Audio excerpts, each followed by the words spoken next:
दादाश्री महाराज की जय। श्री भद्रावती पुरी धाम की जय। श्री परमहंस महाराज की जय। परम पूज्य गुरुजी श्री दीनदयाल महाराज की जय। बोल बोल पंजे आगे की जय।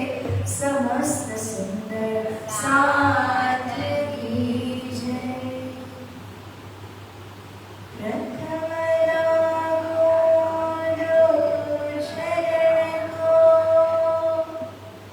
धनी न छुड़ायो क्षीण। लाख तले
આશ્રમજીના પાવન શ્રી ચરણોમાં અખંડ કોટી કોટી પ્રણામની સાથે આ પરમ પાવન સ્થાન શ્રી રાજ મંદિર ભદ્રાવતીપુરી ધામ ન્યા તપતી એવી પાવન ભૂમિ સાધનાની ભૂમિને હૃદયથી કોટી કોટી નમન વંદન અને પ્રણામ કરું છું.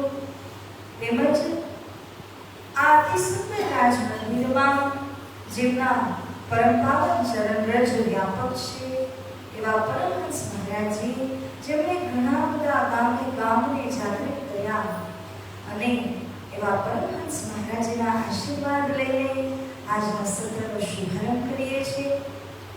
એવી જ રીતે પરમ આદરણીય પ્રાપ્ત સ્મરણીય પરમ વંદનીય ગુરુદેવ બ્રહ્મદેવ શ્રી દીનદયાળજી મહારાજના પાવન શ્રી યુગલ ચરણોમાં કોટી કોટી નમન વંદન પ્રણામ કરું છું. ઉપસ્થિત ટ્રસ્ટીજન તેમજ મંદિરના પૂજારી મહારાજજી પરિવાર, એવી રીતે મહિલા મંડળ પ્રમુખ અલ્લાબેન તેમજ આપ સૌ મહિલા મંડળ જે ઉપસ્થિત રહીને સતત 15 દિવસથી આવી ચર્ચાનું સ્વાગત કરી રહ્યા છો. એવી જ રીતે દેશ વિદેશની અંદર ઓનલાઈન માધ્યમોથી જોઈ રહ્યા સૌ ભક્તજનો સૌ સુંદર સાજીને રચના સહિતના કોટી કોટી પ્રેમ પ્રણામ. આવો સુંદર સાજી આપણે ચોપાઈ દોરાવીએ. શ્રી મહામત કહે એ સાથજી, શ્રી મહામત કહે એ સાથજી, ભયા ચર્ચા કા વખત, ભયા ચર્ચા કા વખત, अब तुम सुनियो चित्त दे, अब तुम सुनियो चित्त दे, लाल आगे आया बैठे इन तखत, लाल आगे आए बैठे इन तखत, लाल आगे आए बैठे इन तखत, लाल आगे आए बैठे इन तखत, बातें लगे पूछने, बातें लगे पूछने, कौन भाग है हम,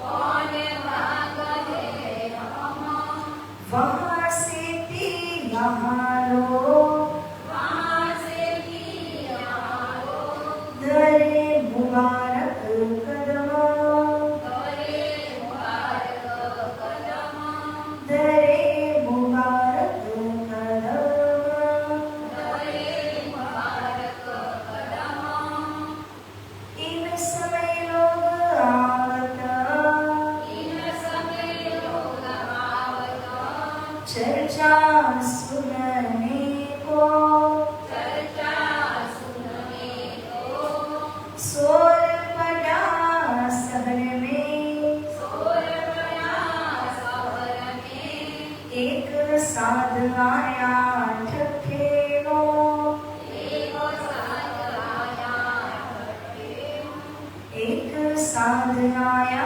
ठठेलो. एक साथ आया श्री कृष्ण कन्हैयालाल की પ્રાણધાર સુંદર સાજી. આપણે ગઈકાલે શ્રવણ કરી રહ્યા હતા કે મહામતી સ્વામી શ્રી પ્રાણનાથજી જાગૃતિ પર્યટનની અંદર દીપ બંદરથી આગળ વધીને મુખ્ય કારણ હતું પાતુની રૂપમાં શાકુંતલ સમુવાય અને બાહ્ય કારણની રીતે જોવા જાવ તો શ્રી તેજકુમારીજી અરબી ડકેતોના ફંદમાં પડ્યા હતા.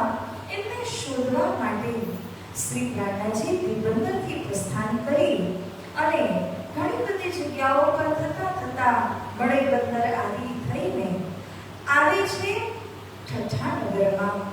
કારણ કે ઠઠ્ઠા નગરથી આગળ વિદેશ જવાની ગણતરી હતી, પરંતુ શ્રી રાજી મહારાજના હુકમ દ્વારા શ્રી પ્રાણનાથજીની નાવ 17 દિવસ સુધી સમુદ્રમાં અટકી રહી આગળ જઈ ન શક્યા, પાછા આવ્યા.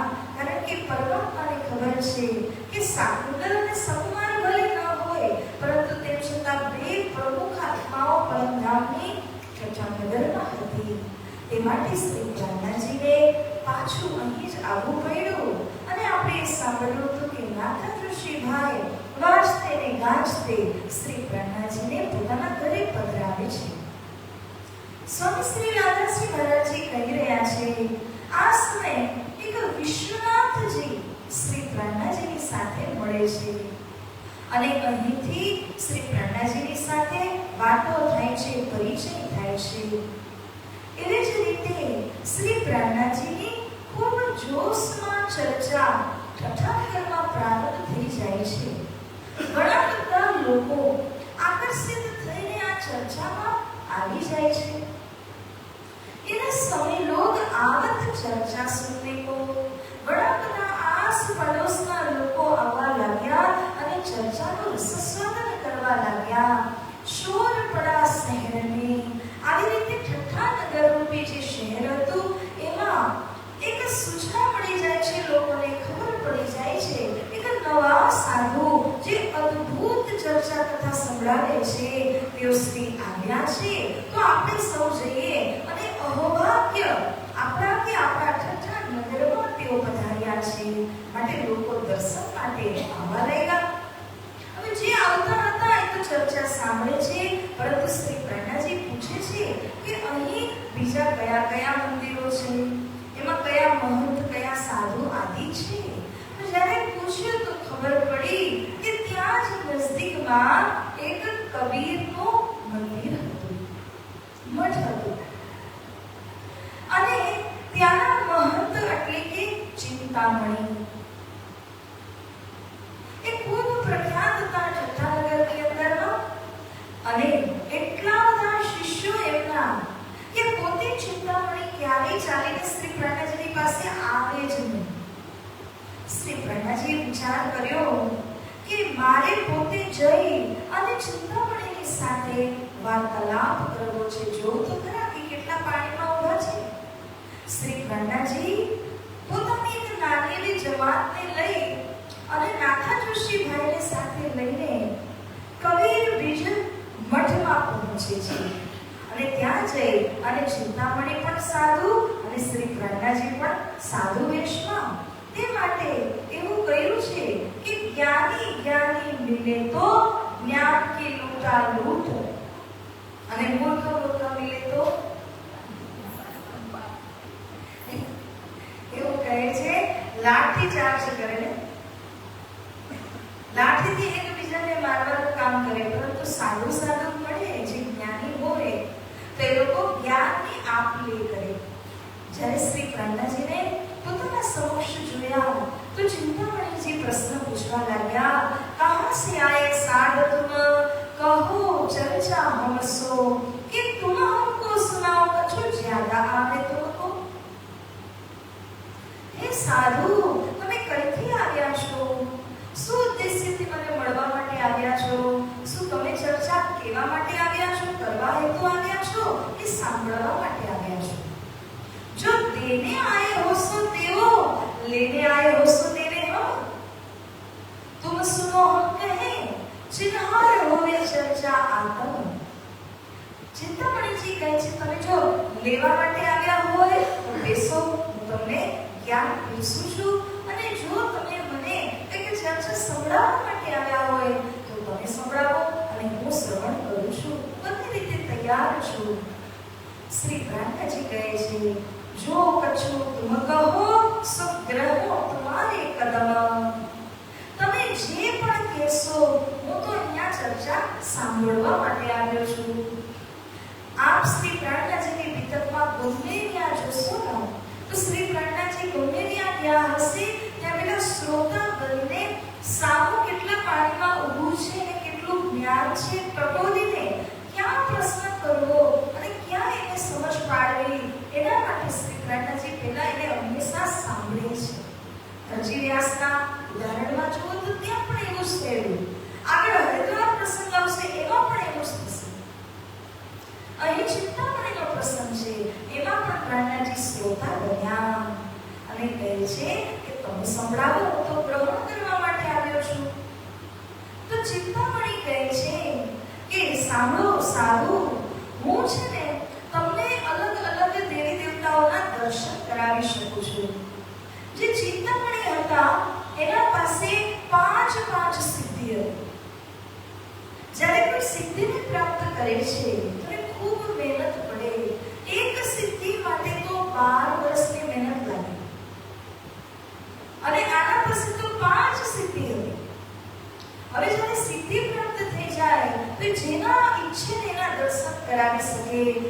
કહે છે તમને અનહદનાદ અજબા જાપ જપવું હોય તો એ પણ હું કરાવી શકું છું. જો તમને વ્યષ્ટિવૃત્તિ સ્વરૂપના દર્શન કરવા હોય કે શેષાઈ નારાયણના દર્શન કરવા હોય કે પછી ચતુર્ભુજી વૈકુંઠના વિષ્ણુ ભગવાનના દર્શન કરવા હોય હું તમને કરાવી દઉં. બોલો. શ્રી પ્રહલાદજી કહે છે હે સાધુ, તમે જે પાંચે નામ લીધા મારી અંદર વિવેચન નથી, મને ખબર નથી કે આ બધા ઈષ્ટ કોણ છે, ક્યાં વિરાજમાન છે. હું એક જ રીતે આપને કરું છું, દિલના નિર્ણય કરજો. જ્યારે તમે આ પાંચેનો નિર્ણય મને કરીને સમજાવશો, એવું કહેશો કે આ શેષાઈ છે ને એમનું સ્થાન આ છે, અજબા જાપ દ્વારા અહીં સુધી પહોંચી શકાય છે, અનહદ નાદનું સ્થાન આ છે. તમે અલગ અલગ પાંચેના નિર્ણય કરીને મને બતાવો કોનું સ્થાન ક્યાં છે, કોણ સૌથી પરે છે. દિલ કરો રોશન, તમે મારું દિલ રોશન કરો, પ્રકાશિત કરો જ્ઞાન દ્વારા. જો તમે મને કહી દેશો તો જ હું નિર્ણય કરી શકું ને મારે કોના દર્શન કરવા છે. આવી રીતે પ્રશ્ન પૂછવા વાળા આજ સુધી ચિંતામણીને કોઈ મળેલા હતા નહીં. કે જે પણ આવે એ કહે ગુરુદેવ મને આના દર્શન કરાવી દો ને, તો કરાવી દેતા. પરંતુ વિવેચન દ્વારા પૂછનારા કોઈ આજ સુધી આવ્યા ન હતા. પરંતુ જ્યારે શ્રી પ્રહલાદજી વિવેચન માટે પૂછ્યું તો જ્ઞાન તો એનામાં હતું નહીં. કોણ કયા સ્વરૂપ છે, ચૌદલોકની અંદર કોણ છે, ઉપર કોણ છે, ક્યાં છે, કશી જ ખબર નહોતી પડતી.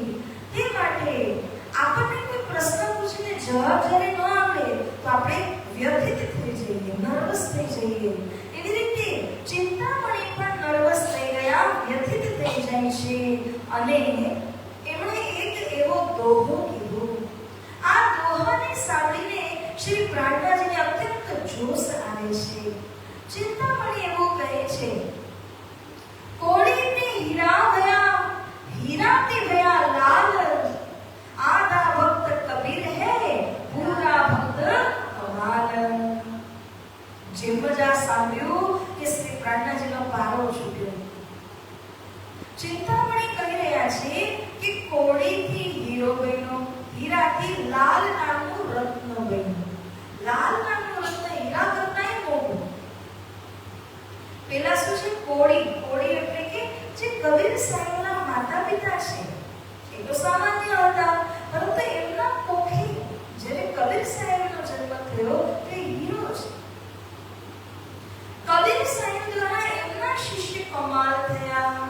એ તો શું છે લાલ, લાલ નામના રત્ન સાથે એમની સરખામણી જ્યારે કરી તો શ્રી પ્રહલાદજીને અસહ્ય થઈ ગયું.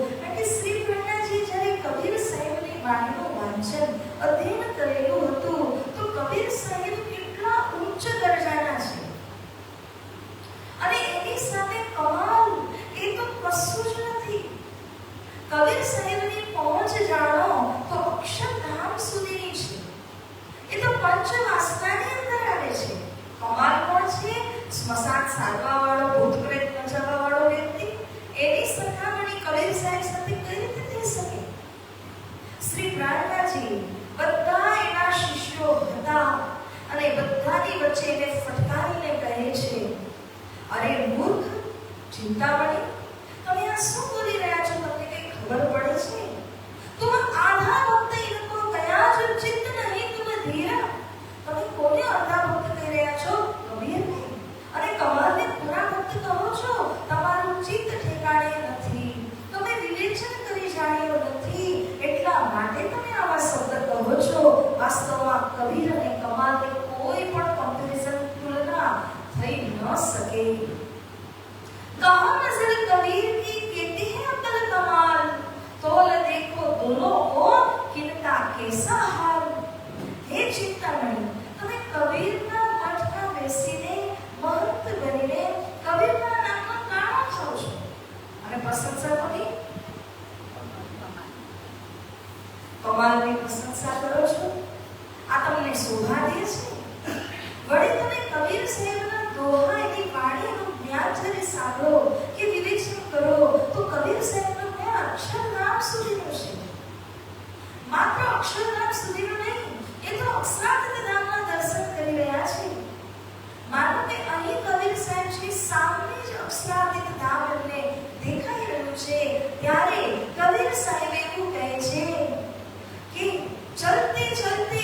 पग थके नगर रहा नरकोश, बीच में डेरा पड़ गया कबीर कितने दे दोष। वड़ी बीजू गयो छे अक्षर लोक के ऊपर अक्षरातीत अनुभव, मीरा का अंश कुतूहल करे दर से युगल स्वरूप। હું મૃત્યુ લોકથી ચાલતો ચાલતો ગયો, મારા પગ થાકી ગયા અને તેમ છતાં હું પહોંચ્યો ક્યાં સુધી? અક્ષરધામ સુધી પહોંચ્યો। અક્ષરધામ સુધી પહોંચીને ત્યાં મારો ડેરો છે, મારું ઘર છે, એનાથી આગળ હું જઈ શકું નહીં। અહીંયા મારી આત્મા મારા ડેરાની અંદર આવીને સ્થિર થઈ ગઈ, પરંતુ હવે મારી અંશરૂપી આત્મા કુતૂહલ કરે છે, આનંદિત થઈ, હર્ષિત થઈ છે કે મને સામે અક્ષરાતીત ધામમાં જવા મળે। પરંતુ તે અક્ષરાતીત ધામમાં જવા માટે ભલે મારી અંશરૂપી આત્મા ગમે એટલું કુતૂહલ કેમ ન કરે, પરંતુ હું ત્યાં જઈ ન શકું, ત્યાં તો ત્યાંની આત્માઓ જ જઈ શકે છે। આ રીતે કહેનારા કબીર સાહેબ જે અક્ષરધામ કરતા પણ કરે, અક્ષરાતીતના દર્શન જ્યારે કરી શકે છે, એની જગ્યાએ કમાલ કોણ છે? તો એનો પણ પરિચય શ્રી પ્રાર્થનાજી આપે છે। વાસ્તવમાં કબીર સાહેબના એક શિષ્ય હતા કમાલ, પરંતુ કમાલ અને કબીર બંનેના વચ્ચે એટલો અંતર હતો। અગર કબીર સાહેબ એવું કહે છે કે મન હે પક્કા ચોર, તો કમાલ શું કહે છે પોતાની વાણીમાં? મન હે પક્કા મિત્ર। એક ચોર બતાવે છે બંને, એક પોતાનો મિત્ર બતાવે છે। આ જે કબીર સાહેબ કહે છે તે વાણીને ઉલટાવીને કમાલ કહે છે। એટલો બધો એકબીજામાં વેર ભાવ થાય છે। કબીર સાહેબને નથી, કમાલને છે કે એક દિવસ પિકનિક માટે ગયા હતા, બહાર બસે ફરવા જાય, તો એવી રીતે કબીર સાહેબના શિષ્યો હતા એમના જોડે, કમાલના શિષ્ય મંડળી એના જોડે હતા। હવે ફરવા માટે ગયા તો ગુરુ ગુરુ તો ટકરાય નહીં, પણ શિષ્ય શિષ્ય બધા ગુરુને ભીડાવી દે। ત્યારે કમાલના શિષ્યોએ કબીરના શિષ્યોને ચેલેન્જ આપીને કહ્યું, જો પેલી બે નદીમાં એક મુર્દું તરીને આવી રહ્યું છે, જેના ગુરુ આ મુર્દાને જીવિત કરશે ને એ મોટા નિર્ણય થઈ જશે। હવે કમાલના જે શિષ્યો હતા એમણે કહ્યું, કબીરના શિષ્યોએ માની લીધું, આવ્યા। કબીર સાહેબે કહ્યું કે આવી રીતના ચેલેન્જ લાગી ચૂકી છે, સ્પર્ધા ગોઠવાઈ ગઈ છે, આવો મેદાનમાં। જ્યારે કબીર સાહેબ ગયા તો જાણતા હતા કે મારા દ્વારા કાર્ય શક્ય નથી, કારણ કે એ તો જ્ઞાનની પરાકાષ્ઠામાં પહોંચેલા હતા। કબીર સાહેબ જાણે છે કે મારા દ્વારા મુર્દાની અંદર પ્રાણ પ્રવેશ નહીં થાય, તો પહેલો ચાન્સ આપ્યો કબીર સાહેબને, એના દ્વારા મુર્દાની અંદર પ્રાણ પ્રવેશ ન થઈ શકા, તો બધા શિષ્યો હતાશ થઈ ગયા। અને પછી કમાલનો વારો આવ્યો। કમાલના માટે તો ચૂપકી વગાડવાનું કામ, કેમ? એ તો સ્મશાન સાંધવાવાળી વ્યક્તિ છે, તો સ્મશાન સાંધવાવાળા માટે કોઈ પણ એક પ્રેતને બોલાવીને શરીરમાં પ્રવેશ કરાવીને મુર્દાને દોડાવવું એ કોઈ મોટી વાત હતી જ નહીં। કમાલે તો ચપટી વગાડતા કરી લીધું અને બધે જે કાર એની જ થઈ ગઈ। જે કાચા પાકા શિષ્યો હતા કબીરના, એ બધા કમાલ તરફ થઈ ગયા। આ રીતે કમાલનું નામ ઊંચું થઈ ગયું, પરંતુ વાસ્તવિકતા કોઈ ઢાંકી નથી શકતા। કબીર સાહેબે જે લક્ષ્ય દીધું છે, જે વચનો કહ્યા છે, એ વચન બરાબર કદાપી કમાલ આવી જ ન શકે। તો આ રીતે કબીર અને કમાલની વાત શ્રી પ્રાર્થનાજીએ ત્યાં ચિંતામણી આગળ કરી, અને ત્યારબાદ बिन पहचाने बोलत हो नहीं तुम शराफ, कहाँ कबीर कहाँ कमाल विचार देखो आप। अरे चिंतामणी, તમે વિના વિચારે બોલી રહ્યા છો, તમે આ સરાફનું કામ નથી કરતા। સરાફ એટલે કે વિદ્વાનનું કામ નથી। કોઈ વિદ્વાન હોય તો એક શબ્દ પણ મારો એડે ન જાય, ખોટો ન બોલાય, એની પહેલી કાળજી રાખવી, કે એના શબ્દ એના માટે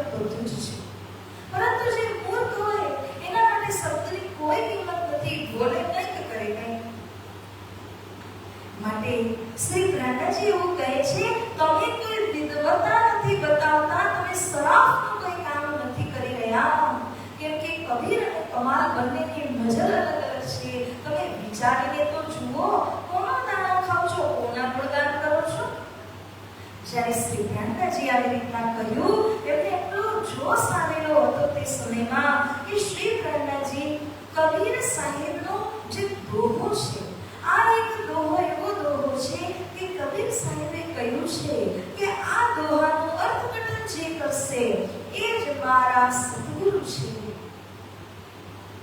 તો શ્રી પ્રાણદાસજી આ દોહાને પણ ચિંતામણીની આગળ અને બધા જ શિષ્યોની સામે બોલે છે. શ્રી પ્રાણદાસજી કહે છે, एक पलकते गंगजा विकसी हो गया चहुदिश पानी, वही पानी दो पर्वत ढांपे दरिया लहर समानी, उड़ मक्खी तरवर चर बैठी बोले अमृत वाणी, वही माखी को माखा नहीं बिन पानी गर्भानी, उन गर्भ में गुण तीनों जाए वह तो पुरुष अकेला, कहे कबीर या पद को बूझे सो सतगुरु हम चेला. श्री कृष्ण कन्हैया लाल की. તો કબીર સાહેબ કહે છે કે જે મારા આ પદને ખુલસ્ત કરીને સમજાવશે, નો અર્થઘટન કરશે, એ કોણ છે? મારા સતગુરુ છે. પ્યારા સુંદર સાજી, વાસ્તવિકતા એ છે કે શ્રી સદગુરુ અને પ્રાણદાસજીના અહીં આવતા પહેલા 50 થી 60 વર્ષ પહેલા કબીર સાહેબનું આગમન થયું અને તે સમયે એમણે આ કબીર બીજ ગ્રંથની અંદર એમની જે વાણી હતી, આ વાણી લખી અને પોતાના ગુરુનું એક અહીંયા દોહો બનાવીને ગયા કે જે દોહાનું અર્થઘટન કરશે એને હું માનું છું. આનો અર્થ શું છે? સૃષ્ટિ કેવી રીતે બની એના માટેનો આ દોહો છે. આ દોહો बिना तारतम कोई पुलस्त કરી શકશે જ નહીં. 14 લોકના પંડિત મળી જાય પરંતુ તેમ છતાંનો અર્થઘટન નહીં કરી શકે. સુંદર સાજી, તારતમ શું કહે છે સાંભળજો અને દોહાની અંદર આપણે એને સમજવાનું છે. તારતમ જ્ઞાન અનુસાર શ્રી સદગુરુ અને પ્રાણદાસજી આપણને સમજાવ્યું છે કે પરમધામ જે રંગમહલ આવ્યું છે એ રંગમહલની સામે અક્ષરધામ છે. અક્ષરધામમાં અક્ષરબ્રહ્મ રહે છે. એ અક્ષરબ્રહ્મનું કામ શું? બાલ લીલા કરવાનું. અને બાલ લીલાથી કેવી રીતે કરે છે? તો અસત જળ દુઃખને ખેલ બનાવવું, મીઠાવું, એ જ એનું કાર્ય છે. જ્યારે આ સંસાર બનાવવાનો આદેશ રાજી મહારાજે અક્ષરબ્રહ્મને આપ્યો છે. હર વખતે આદેશ આપતા નથી, પરંતુ આ વખતે કેમ દીધું? કારણ કે બ્રહ્મ આત્માઓ અહીંયા સંસારમાં આવવાના છે એટલા માટે. તો અક્ષરબ્રહ્મને જ્યારે આદેશ થયો ત્યારે શ્રી રાજી મહારાજે બધી જ સખીઓના ઉપર એક આવરણ નાખી દીધું.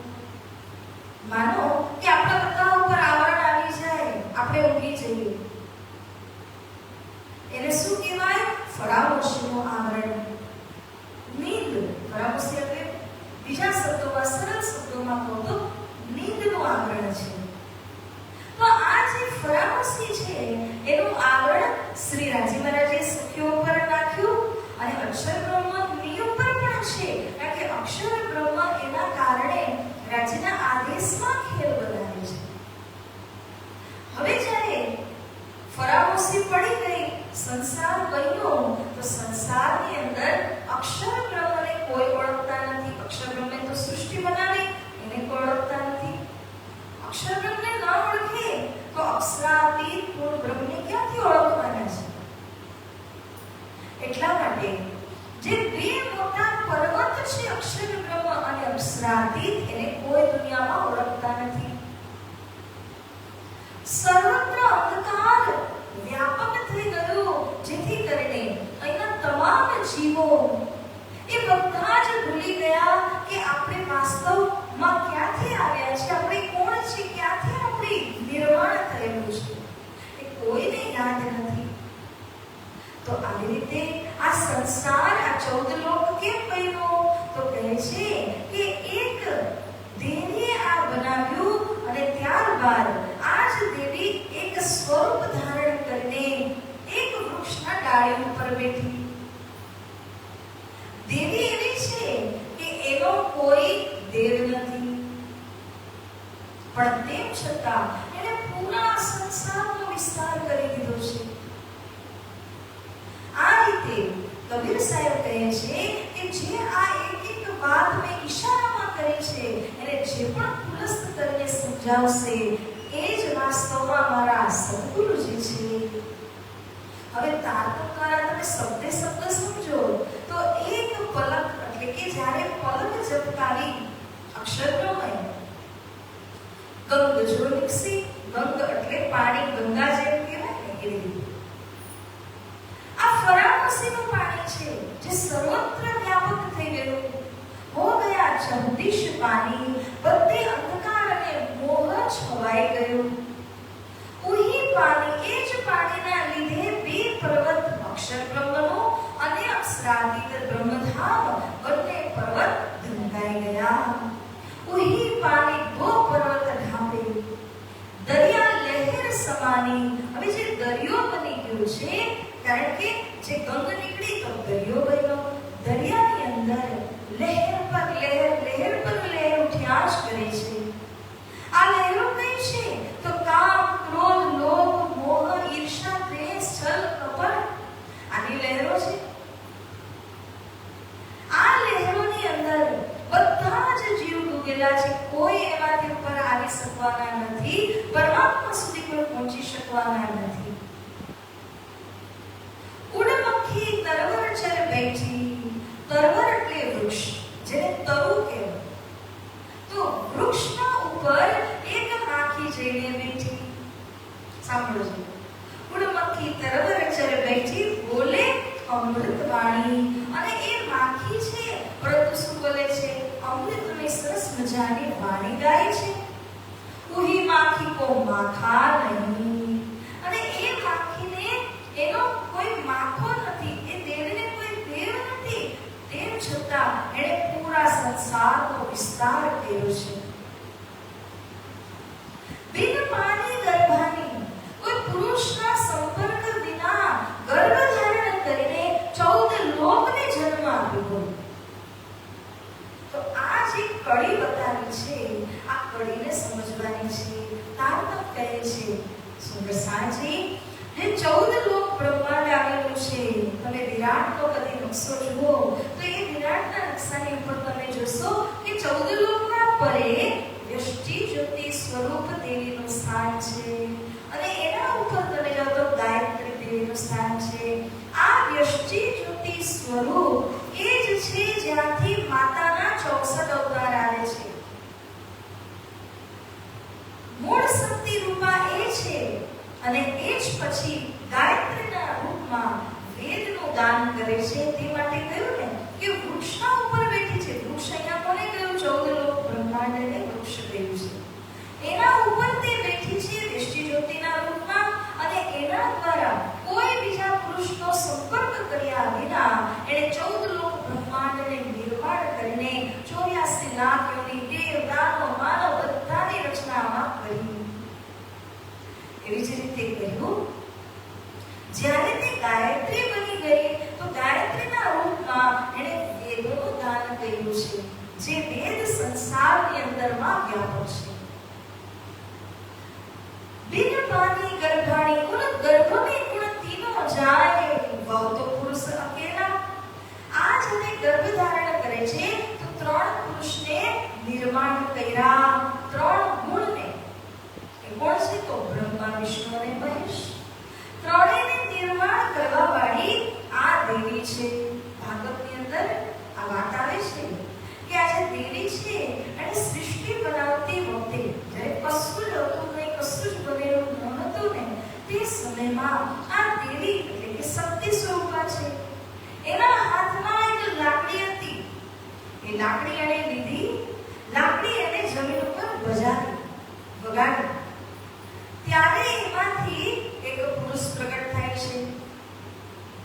એ જ્યારે પુરુષ પ્રગટ થયા તો દેવી કહે છે કે તમે મારી સાથે લગ્ન કરો અને તમે મારી સાથે સંસારને વધારો. એ પુરુષ કહે છે કે તમે તો મારા માં છો, તમે મને ઉત્પન્ન કર્યો, હું કેવી રીતે લગ્ન કરી શકું છું? હું નહીં કરી શકું. આ કહેનારા સૌથી પહેલા જે ઉત્પન્ન થયા શિવજી હતા. તમે તો મારા માં છો, કેવી રીતે લગ્ન કરું? પરંતુ દેવી કહે છે, જો તમે મને સાથ નહીં આપો તો તમને મારી દઈશ. ત્યારે ત્યાં મારી દીધા.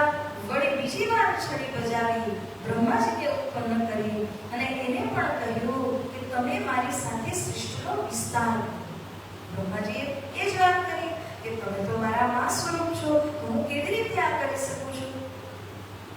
એણે જોયું કે એક પુરુષ તો અહીંયા મર્યા છે, હવે કદાચ મને પણ મારી દેશે. તો એવું જ થયું, દેવી એને પણ મારી દીધા. ત્રીજી વાર છડી બજાવીને વિષ્ણુ ભગવાનને ઉત્પન્ન કર્યા અને વિષ્ણુ ભગવાનને પણ એ જ વાત કરી કે તમે મારી સાથે સૃષ્ટિને વધારવામાં સાથ આપો. ભગવાન વિષ્ણુ કહે છે, મને ઉત્પન્ન કરવાવાળા તમે મારા માં છો અને તમે એવું કહો કે આ બંને કોણ છે? તો કહે છે, આ બંને તારા ભાઈ છે. મેં આ જ પ્રસ્તાવ એમને મૂક્યો હતો કે સંસાર આગળ વધારવા તમે મારો સાથ આપો. તેઓ પણ માન્યા નહીં અને મેં એને મારી દીધા. ત્યારે ભગવાન વિષ્ણુ કહે છે, ચતુર તો હતા ખૂબ અને તેઓ કહે છે કે હું તમને સાથ આપીશ, પરંતુ મારી એક શરત છે, આ બંનેને તમે જીવિત કરો. જ્યારે એને સાથ આપવાની વાત કરી તે સમયે માતાએ, એ જે નિષ્ઠિજ્યોતિ સ્વરૂપ માતા છે, એમણે એ બંનેને પણ જીવિત કરી દીધા. એટલે કે હવે 3 પુરુષ થયા ને, એ 3 પુરુષને આદેશ આપ્યો કે તમે મારી સાથે સૃષ્ટિને આગળ વધારવાનું કાર્ય કરો. ત્યારે એ 3 પુરુષ એટલે કે દેવ કહેવાયા અને આ નિષ્ઠિજ્યોતિ સ્વરૂપે 3 સ્વરૂપ ધારણ કરી લીધા. જલજા, ગિરજા, શારદા 3 સ્વરૂપ ધારણ કરીને આ જ નિષ્ઠિજ્યોતિ સ્વરૂપ ત્રિદેવાની સાથે બેસી ગયા અને વૈકુંઠની અંદરથી બ્રહ્માજીની સાથે શારદા, વિષ્ણુ ભગવાનની સાથે લક્ષ્મીજી અને એવી જ રીતે શિવજી સાથે પાર્વતીજી, ગિરિજા, આ ત્રણેય રૂપની અંદર આવીને નિષ્ઠિજ્યોતિ સ્વરૂપ સૃષ્ટિને આગળ વધારે છે. આ રીતે ઉન ગર્ભ में गुण तीनों જાય 3 ગુણને એને ઉત્પન્ન કર્યા અને એની સાથે સૃષ્ટિ આગળ વધારવા માટે પણ બેઠી.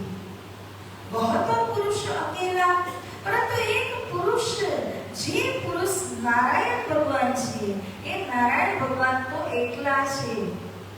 એકલા હોવાના કારણે એમણે કહ્યું, એકોહમ બહુશ્યામ, હું એક છું અનેક થઈ જાઉં.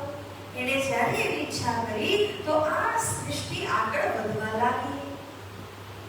એટલે કે ભગવાન નારાયણ અને આ પ્રકૃતિ સ્વરૂપા, માયા સ્વરૂપા, નિષ્ઠિજ્યોતિ સ્વરૂપ ભેગા થઈને નહીં, પરંતુ અલગ અલગ સૃષ્ટિને આગળ વધારે છે. કહે કબીર યા પદ કો બુજે સો સદગુરુ હમ ચેલા. કબીર સાહેબ એવું કહે છે, આ પદને અગર કોઈ પણ સમજાવી શકે તો હું એને નતમસ્તક થઈ જાઉં. આજ કબીર સાહેબનો દોહો શ્રી પ્રાણનાથજી અહીં કહે છે અને ચિંતામણી સાંભળીને બિલકુલ હક્કાબક્કા રહી ગયા. એમને સમજ ન પડી કે આ શું થયું. એક તો પોતાના મંદિરની અંદર ફટકાર પણ કાઢી પોતાના શિષ્યોની સામે અને વળી પાછો આ દોહો જ્યારે પ્રાણનાથજી કહે છે ત્યારે તો ચિંતામણીને ખૂબ જ વિચાર થવા લાગ્યો. હવે આ રીતે શ્રી પ્રાણનાથજી જોશપૂર્વક ચિંતામણીને ફટકાર આપીને અહીંયાથી જતા રહે છે કે તમે તો મૂર્ખ છો, અહીંયા બેસી જેનો દાણો ખાવ છો એનું જ ઉલટું બોલો છો. હું અહીંયા તમારી સાથે ચર્ચા નહીં કરું, સત્સંગ નહીં કરું. આ રીતે કહીને શ્રી પ્રાણનાથજી અહીંયાથી પ્રસ્થાન કરે છે. હજી એક કથાકાર હતા, કલ્લુ મિશ્ર નામના હતા. કલ્લુ મિશ્ર પાસે પણ જાય છે, પરંતુ જ્યારે એમની સાથે વાતો કરી તો એમના અંદર કોઈ અસ્નાય, કોઈ પ્રેમ જોવામાં આવતું નથી અને શ્રી પ્રાણનાથજી ત્યાંથી પણ નીકળી અને નાથા જોશીના ઘરે પહોંચે છે.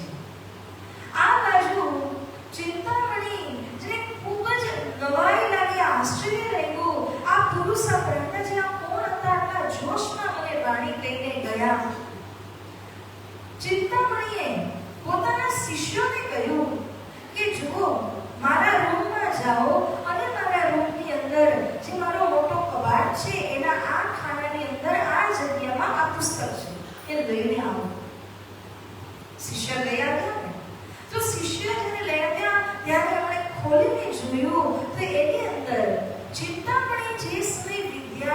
નામ.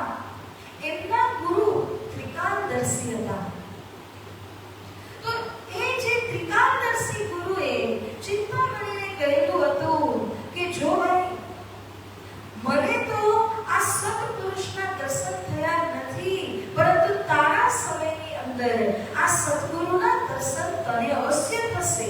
અને જ્યારે તે પુરુષ તારી પાસે આવે તો હું તને કહી દઉં છું કે આ વર્ષ હશે, આ મહિનો, આ તિથિ અને આ સમય હશે. તો એમને ઓળખી લેજે, તો એમને પારખી લેજે, એમના શરણાગત થઈ જજે. આ રીતે ચિંતામણીના ગુરુ જે ત્રિકાલદર્શી હતા એમણે ચિંતામણીને કહેલું હતું. તે માટે ચિંતામણીએ નોટ કરીને રાખ્યું હતું. એ જ પુસ્તક મંગાવીને જોયું તો એ જ વર્ષ, મહિનો પણ એ જ, તિથિ પણ એ જ અને સમય પણ એ. ત્યારે ચિંતામણી સમજી ગયા અને ચિંતામણી કહે છે, देखो शब्द आगे चला, ओ शख्स मिला आए, अब देखो शब्द इनके ये शब्द पार पहुंचाए. बोलिए श्री प्राणनाथ प्यारे की, सदगुरु महाराज की, कृष्ण कन्हैया लाल की. ચિંતામણીએ કહ્યું, શિષ્યો, હું તમને ઘણા સમયથી કહેતો હતો મારા ગુરુજીએ એક ભવિષ્યવાણી કરી છે. આજે મેં એ શખ્સના દર્શન કરી લીધા જેના વિષયમાં મારા ગુરુદેવે મને પહેલાથી જ કહેલું હતું. આપના શબ્દ જ આપણને બધાને પાર પહોંચાડશે. રાજ્ય મહારાજ છે ને એ બ્રહ્મ સૃષ્ટિઓને પહેલાથી જ તૈયાર કરી દે છે. બોલો, ચિંતામણી જે પરમધામની એક સખી છે, એના ચિંતામણી બનીને આવ્યા છે.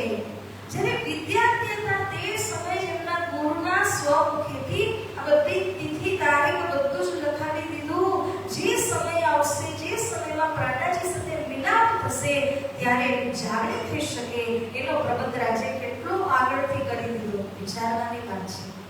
તો ચિંતામણી જ્યારે સમજી ગયા, હવે તો એમનાથી રહેવાયું નહીં કે મારા ગુરુદેવે કહેલા સદગુરુ જ્યારે મને મળી ગયા, હવે મારે અવશ્ય એમના પાસે જવું છે અને શીશ નમાવું છે. જ્યારે પૂછતા જાય છે ક્યાં છે એ શખ્સ, કોઈને ખબર હોતી નથી.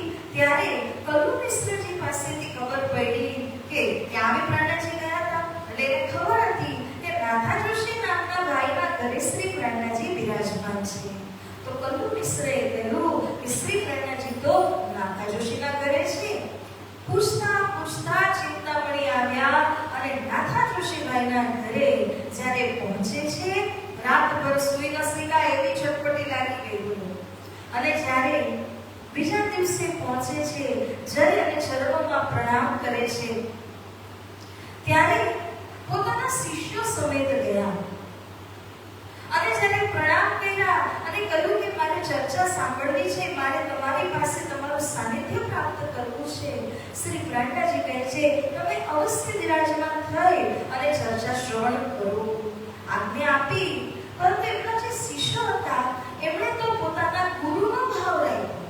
હવે ગુરુ બનીને અહીંયા નહોતા આવ્યા, સાંભળવા આવ્યા હતા. પરંતુ એમના શિષ્યોએ એમના માટે ઊંચા આસન લગાવી દીધું. જાણે કથા કરવા પોતે બેસવાના હોય એવી રીતે ઊંચા આસન લગાવ્યું. ગુરુદેવને સરસ મજાના ચાકલા ઉપરમાં બેસાડીને કોઈ પગ દબાવે, કોઈ હાથ દબાવે, કોઈ પાણી આપવાની સેવા કરે, કોઈ પંખો આપવાની સેવા કરે. પ્રાણનાજી બધું જોઈ રહ્યા છે કે ચર્ચા હું કરું છું, સેવા આની કરે છે. પરંતુ એ લોકોનો ભાવ એના ગુરુ પ્રત્યે હતો. એકવાર 2-4 દિવસ આવતા રહ્યા તો શ્રી પ્રાણનાજીએ એક ચર્ચાની અંદર ડાયરેક્ટ નહીં, ઇંગિત કરીને ઇનડાયરેક્ટ સ્વરૂપની અંદર એવું કહ્યું કે ગુરુ કોને કહેવાય, સાચા ગુરુના કયા લક્ષણ અને કાચા ગુરુના કયા લક્ષણ. ગુરુ તો ગુરુ છે, પરંતુ સાચા કેવા હોય અને કાચા કેવા હોય એના વિષયમાં શ્રી પ્રાણનાજીએ જ્યારે સમજ પાડી તો બધા જ અંદર સમજી ગયા કે કોને ઈશારો કરવામાં આવેલો છે. પોતે ચિંતામણી સમજી ગયા. આ રીતે જ્યારે થયું ને, ચર્ચા હજી તો પૂરી થઈ ન થઈ તો ચિંતામણી ગયા શ્રી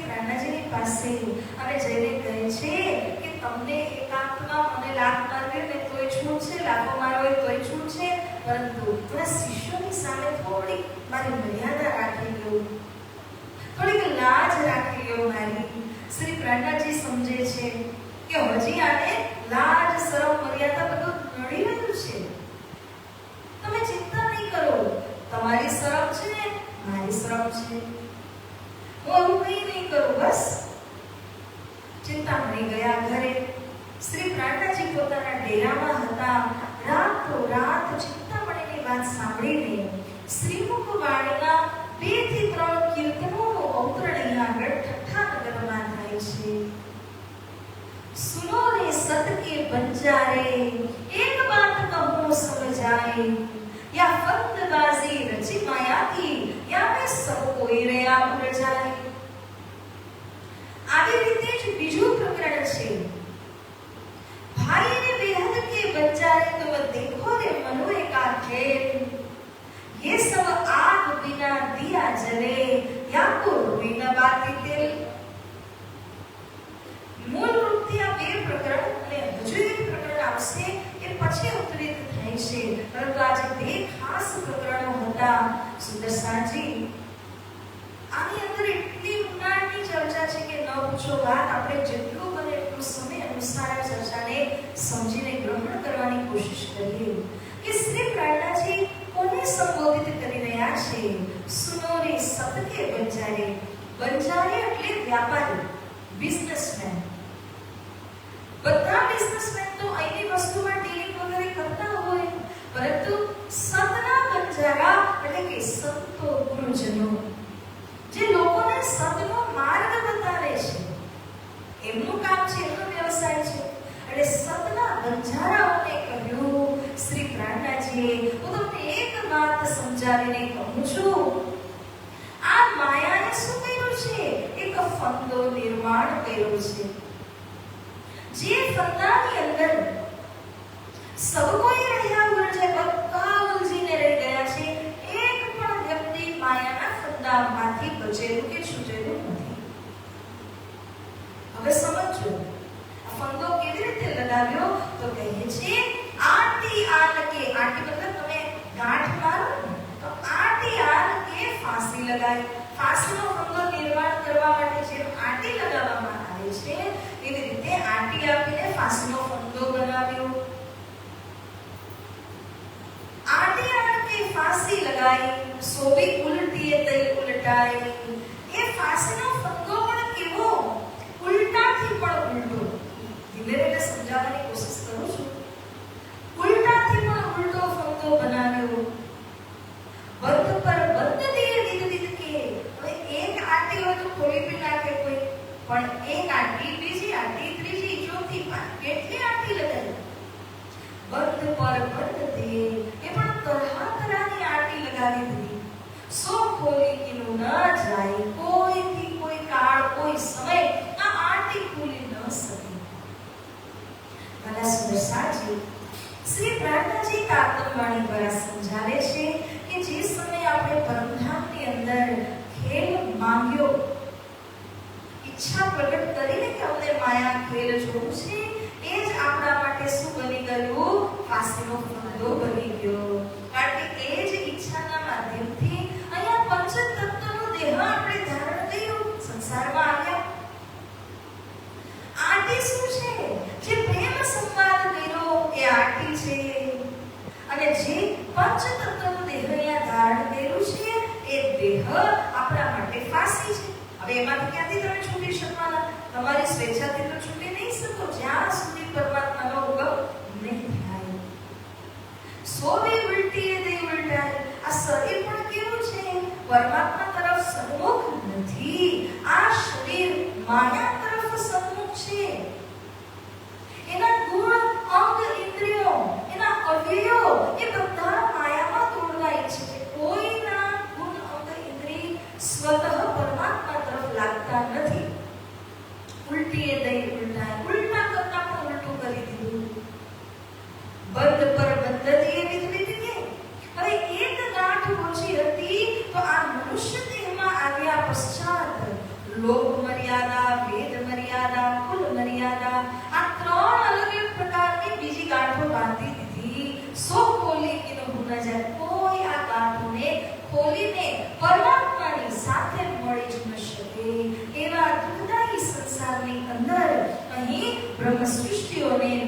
દીધા અને તે ફસાઈ ગઈ. 14 भवन लग यही अंधेरी, झूठ को खेल जुठाई, प्रगट नास व्यास पुकारे, शुभ देव साख पुराई. શ્રી પ્રહલાદજી કહે છે કે 14 લોકની અંદર બધી જગ્યાના અંધકાર વ્યાપક. અંધકાર કોનું રૂપક છે? અજ્ઞાનનું. બધે અજ્ઞાન વ્યાપક છે. કોઈ એક ખૂણો તો બતાવો જ્યાં અજ્ઞાન કે માયા નથી. બધે જ છે. માટે આ વાણી જ્યારે અવતરિત થઈ તો ચિંતામણી ભાઈ જ્યારે બીજા દિવસે આવે છે ને ત્યારે શ્રી પ્રહલાદજી એમને કહે છે કે ચિંતામણીજી, આ જે વાણી છે ને એની એક ચરણ તમે બોલતા જાઓ, હું અર્થ કરતો જઈશ, આપણે ચર્ચા કરીએ. તો ચિંતામણી એક અક્ષર એક લીટી બોલતા જાય છે, જેનો અર્થઘટન સ્વામીજી કરે છે.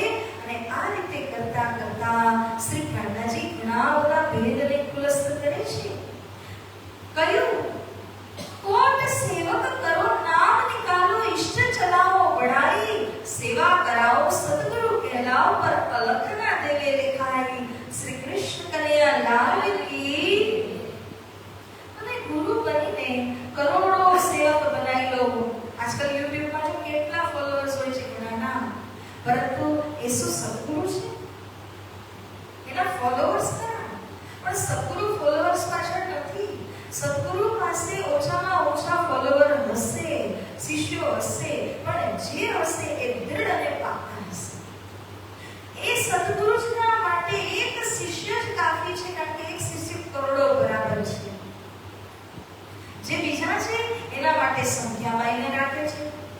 પરંતુ શ્રી પ્રહલાદજી એવું કહે છે, તમે કરોડો શિષ્ય બનાવો, હજારો આગળ ચાલે, હજારો પાછળ ચાલે, બધા સેવા કરતા કરતા ચાલતા હોય, પરંતુ શિષ્ય ગમે એટલા તમે બનાવ્યા હોય એનો અર્થ એ નથી કે તમને પરમાત્માની પ્રાપ્તિ થઈ ગઈ. એ ક્યારેય શક્ય નથી. શિષ્ય ગમે એટલા હોય પણ એ વ્યક્તિને પરમાત્માના દર્શન થયા એવું નક્કી નથી. श्रीजी कहे छे, अब छोड़ो रे मान गुमान ज्ञान को, यही खाड़ बड़ी भाई, एक डाली क्यों दूजी भी डालो, जलाय देवो चतुराई. આપણા જે ગૃહસ્થી માર્ગના લોકો હોય એ ગૃહસ્થી માર્ગના લોકોની અંદર એક પ્રકારનો ખાડો છે, જે ખાડામાં દરેક જઈને પડતા હોય. કોઈ કામ, કોઈ ક્રોધમાં, કોઈ લોભમાં, કોઈ ભયમાં, આદિ આદિ આ બધાની અંદર કોઈ પણ ગ્રહસ્થી એક નહીં તો બીજા ખાડામાં તો પડી જ જવાના છે. સંતો, નિવૃત્તિ માર્ગના જે લોકો છે એ નિવૃત્તિ માર્ગના સાધુ સંતોએ શું કહ્યું કે એ ખાડાને પૂરી દીધો, કામ ક્રોધ બધાથી પરે થઈ ગયો. પરંતુ શ્રી પ્રહલાદજી કહે છે, તમે જે રીતે એક ખાડાને પૂર્યો એની સામે તમે બીજો નવો ખાડો ખોદો. એ કયો છે? તો કે માન, પ્રતિષ્ઠા, હું ગુરુ છું, મારો આદર કરવો જોઈએ, મારી સાથે આ રીતે વલણ કરવું જોઈએ, મારી આ રીતે સેવા કરવી જોઈએ. આ નવો ખાડો એવો ઊંડો ખોદ્યો છે કે ગૃહસ્થી કદાચ બચી જાય પરંતુ સંત ન બચી શકે.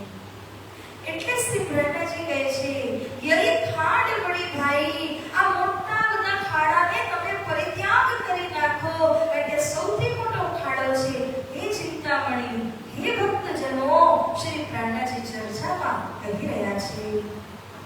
ભાઈ ને બેહદ કે બંજારે, તુમ દેખો રે મનુએ કા ખેલ. મનુઆ એટલે કોણ? મનુઆ એટલે કે આપણું મન. આ મનના ખેલને તો જુઓ કે કેટલું સરસથી તમને મૂંઝવણમાં નાખે છે, કેટલું સરસથી મૂંઝવણમાં પાડી દે છે. ये सब आग बिना दिया जले. ક્યારે જોયું છે દીવો બળતો હોય, આગ નથી, દીવો પ્રગટેલો છે, ઘી નથી, બાતી નથી, દીવો પ્રગટેલો છે. કેવી રીતે કહેવાય દીવો પ્રગટેલો છે? માટે અહીંયા ખુલાસો કરીને કહી રહ્યા છે કે અહીં જે મન આવેલું છે એ મન રમત રમે છે. સબ કોઈ દેખે જલતી अपनी अपनी आग, દરેકની અંદર કામ ક્રોધની અગ્નિ બળી રહી છે ને બાળી રહી છે. એટલે કહેવાય છે ને કે આપણે બધા જ મળીએ જે રીતે પ્રેશર કુકરમાં કેવું પ્રેશર ભરેલું હોય ને એવી રીતે ચાલતા ફરતા પ્રેશર કુકર તો આપણે જ છીએ. એટલી બધી આગ એટલું બારૂદ અંદર ભરેલું છે. માટે સંતો કહે છે, શ્રી પ્રાણજી આ દિવ્ય વાણીની અંદર કહે છે, આ મનના ખેલને જ્યારે તમે સમજી જશો તો જ તમે કામ ક્રોધમાંથી પાર પામી શકશો, અન્યથા નહીં. મન જ તમારો સૌથી મોટો મિત્ર છે, મન જ તમારો સૌથી મોટો શત્રુ પણ છે. આત્મૈવ રિપુરાત્મનઃ આત્મૈવ બંધુઃ. આત્મા એટલે કે એ મનને કહ્યું છે. ગીતાની અંદરનું આ મહાવાક્ય છે જે કહે છે મન જ સૌથી મોટો મિત્ર ને મન જ સૌથી મોટો શત્રુ છે. અને શું એને બનાવો છો એના ઉપર આધાર છે. મનની અંદર તમે જે વળશો એને મન કબૂલ કરી લેશે, પકડી લેશે. પરંતુ તમે મનની અંદર સારું સારું કરો તો મનમાં સારું જ છે. મનમાં જો તમે ખરાબ ખરાબ વાતો ભરી રાખી તો એની અંદર ખરાબ જ છે. આગ વિના દિયા જલે કોને કહ્યું છે કે દરેક જે પોતે અંદર બળી રહ્યા છે, પોતાની અંદર એક લાવારસ છે, અગ્નિ છે, એ વિના આગ, વિના દીપક, વિના જ્યોતિ આપણે જ બળી રહ્યા છીએ. આ વાતને જે સમજી જાય તો શું કરે? આત્મજ્ઞાન દ્વારા એ પોતાના મનને સ્થિર કરે. મનને સ્થિર કરે તો આ દાવાનળ રૂપી જે અગ્નિ છે એ પણ શાંત થઈ જાય. તો શ્રી પ્રાણજી એને સમજાવી રહ્યા છે, આગમ ભાખો મન કી પાર કો. તમે એક સદગુરુના સ્થાનમાં બેસીને ભવિષ્યવાણી કહો, મનને પરખવાનું કાર્ય કરો, અને વિવિધના કાર્ય કરો, બધું જ કરવા છતાં પણ સદગુરુ કહેલાઓ, સેવકો બનાવો, પરંતુ પરમાત્માના દર્શન તમને નહીં થાય. પરમાત્માના દર્શન ક્યારે થશે?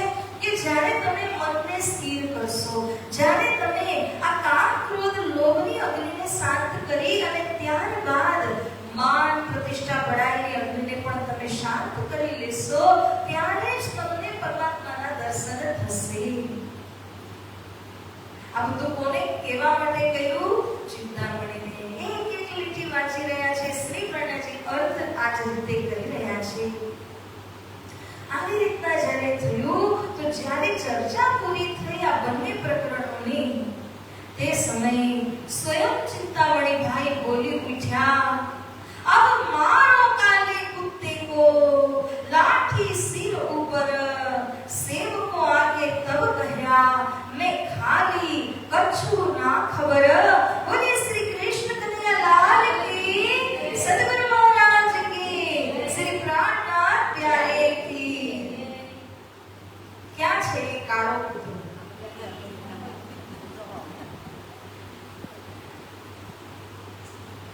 ચિંતામણીજી કહે છે, મારી અંદર છે, દરેકની અંદર જ છે.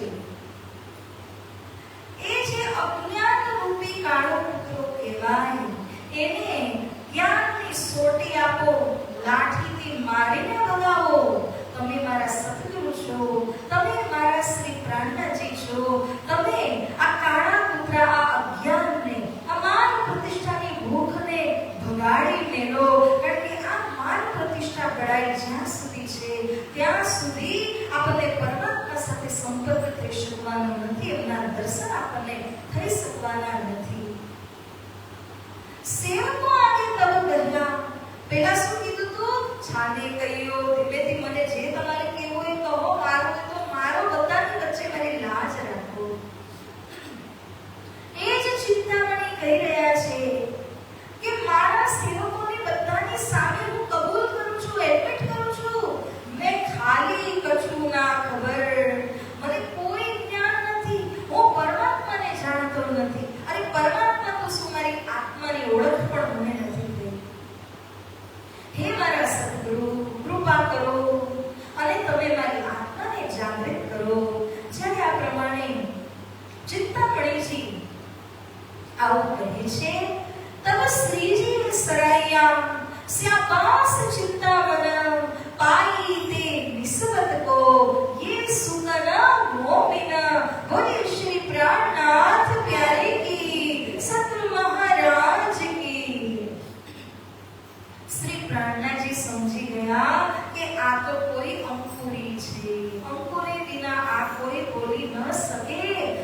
હજારો શિષ્યો સેવા કરતા હોય એ સામે તમે બોલી શકો કે હું ખાલી છું, મને કઈ ખબર પડતી નથી, હું તમારા શરણાગત છું?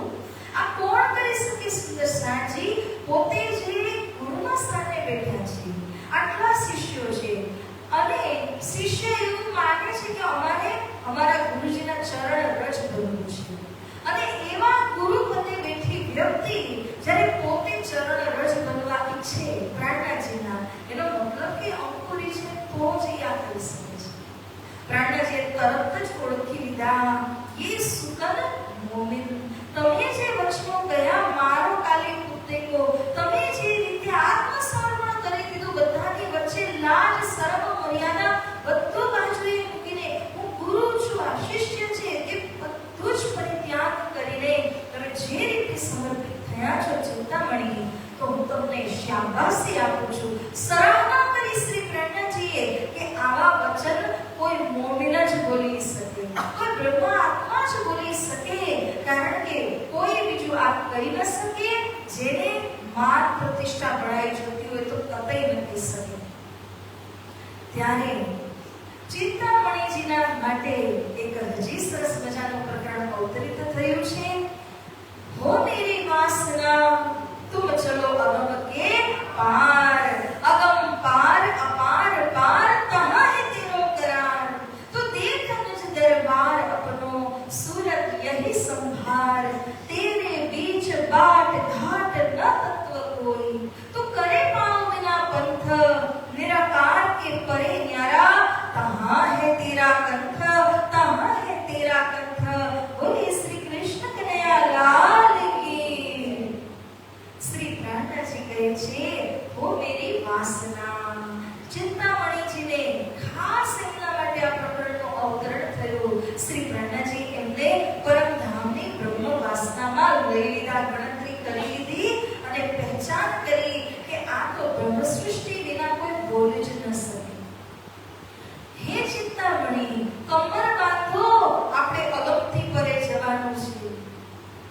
દુનિયાના લોકો તો નિરાકાર બ્રહ્મને અગમ અગમ અગમ કહીને પુકારે છે, પરંતુ એ અગમ્ય તો ખરા, એનાથી પરે કેટલાય લોક અને કેટલાય સ્થાન આવેલા છે, એ બધાને પાર કરીને આપણે જવાનું છે. હે ચિંતામણી, તુમ ચલો અગમ કે પાર, અગમ પાર અપાર એક બેહદ આવેલું છે, અપાર પાર અક્ષરધામ આવેલું છે, કહાં હે તેરા કરાર, ત્યાં જઈને એ પરમધામમાં તો પ્રવેશ કરીશ તો ત્યાં તને કરાર મળશે, પરંતુ અક્ષરધામમાં તારે રહેવાનું નથી. તો દેખ નિજ દરબાર અપનો, તો તારા નિજ દરબારને ત્યાંથી જોઈ લે.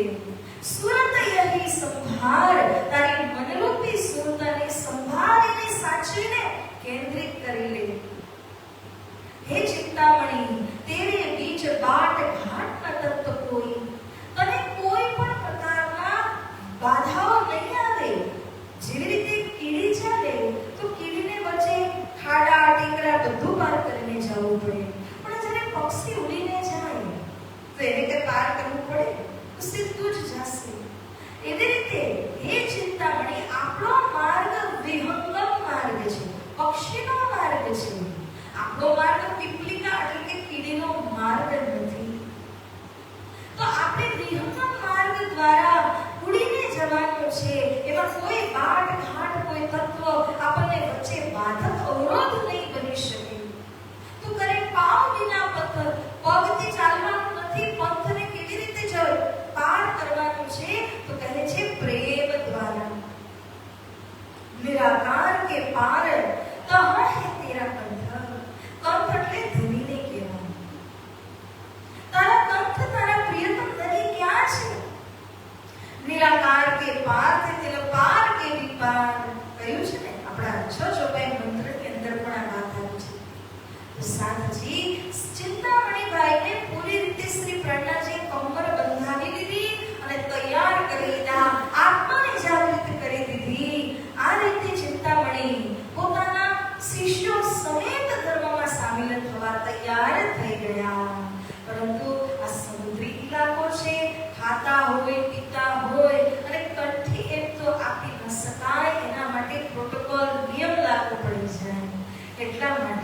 શ્રી પ્રણજી એ બધાને નિયમ અપાવે છે. કયા શ્રી તાતમ ઇनको सब सेवको समेत परहेज कराया 4 बात का एक कबूल कर दिल लेत. 4 વસ્તુનો પरहेજ આપણે આવતીકાલે સાંભળવાનું જ છે આબાસી મંત્રની મઝલમાં. એટલે અત્યારે આપણે 4 વાતનો પरहेજ તરીકે યાદ રાખીએ. ચલો ચોપાઈના માધ્યમથી યાદ કરી જ લઈએ. बिना तंबाकू छोड़ दो और मांस मछली सब शराब और सब कैफ परदारा छोड़ी ना कब. અને ખુલીને વિસ્તારથી ચર્ચા આવતીકાલે આપણે શ્રવણ કરીશું. એ 4 વસ્તુનો પरहेજ કરાવીને ત્યારબાદ શ્રી કૃષ્ણજીએ તારનો મહામંત્ર ચિંતામણી અને એમના શિષ્યોને આપ્યો. આ રીતે બધા કેટલા લોકો ધર્મમાં સામેલ થયા. એક તો ચિંતામણી પોતે જ આટલી અગ્રગણ્ય આત્મા છે, એમના આટલા બધા શિષ્ય મંડળ છે. 4 માંથી 3 ભાગ અહીંયા ધર્મની અંદર સામેલ થઈ ગયા. જે લોકોને ચિંતામણી પોતાના ગુરુ ઉપર અપાર વિશ્વાસ હતો એ લોકો સમજી ગયા કે આપણા ગુરુદેવ જ્યાં જશે આપણે પણ ત્યાં જ જશું, એ કદી ખોટું નહીં કરે. આ વિશ્વાસ રાખનારા આવી ગયા અને શ્રી પ્રહલાદજીના શરણાગત થઈને શિષ્ય બની જાય છે.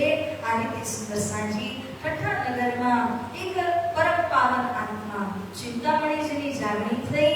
એમનું મૂળ નામ શામલદાસ હતું અને ધર્મનું નામ ચિંતામણી હતું. આવી રીતે ચિંતામણીજી ધર્મ માર્ગની અંદરમાં સામેલ થયા હતા. બોલે શ્રી કૃષ્ણ કનૈયા લાલ કી. આપણે ખાલી 2 મિનિટની ધૂન બોલીને એક આગળનો પ્રસંગ દાદાજી મહારાજનો જે છે એને આવરી લેશું આજે.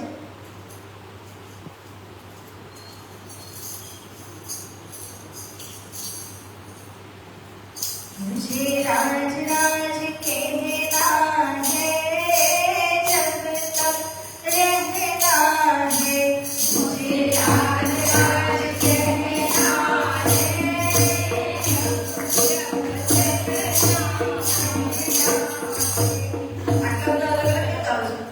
मुझे राज राज कहना है, जब तक रहना है. मुझे राज राज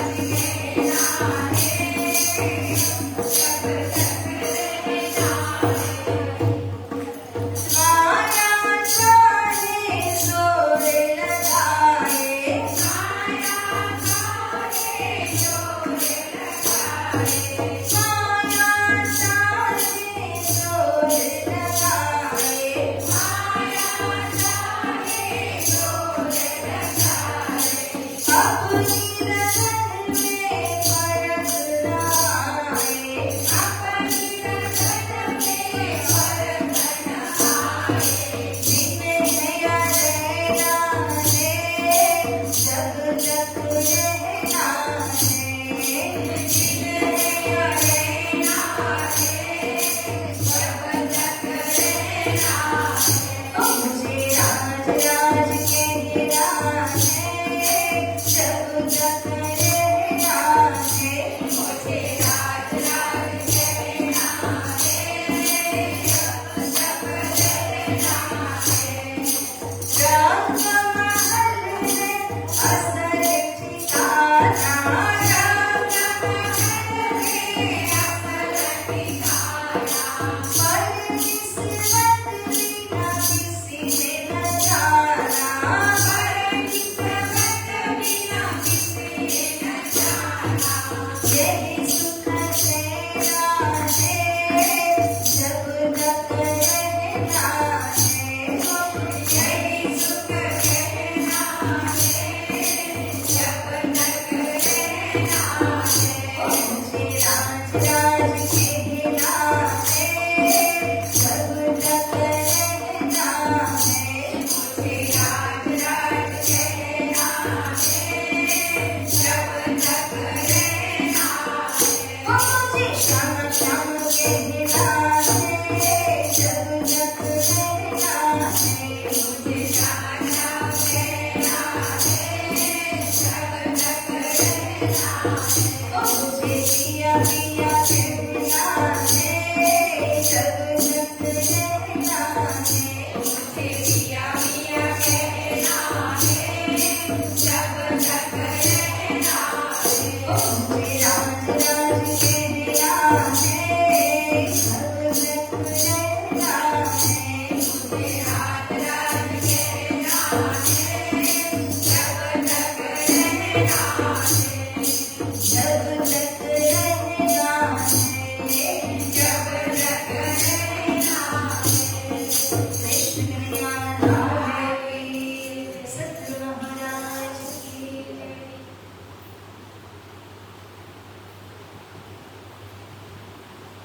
ત્યારે સુદર્શનજી ઠઠ્ઠા નગરની અંદર એક હજી ખૂબ સરસ પ્રસંગનું વર્ણન આવે છે.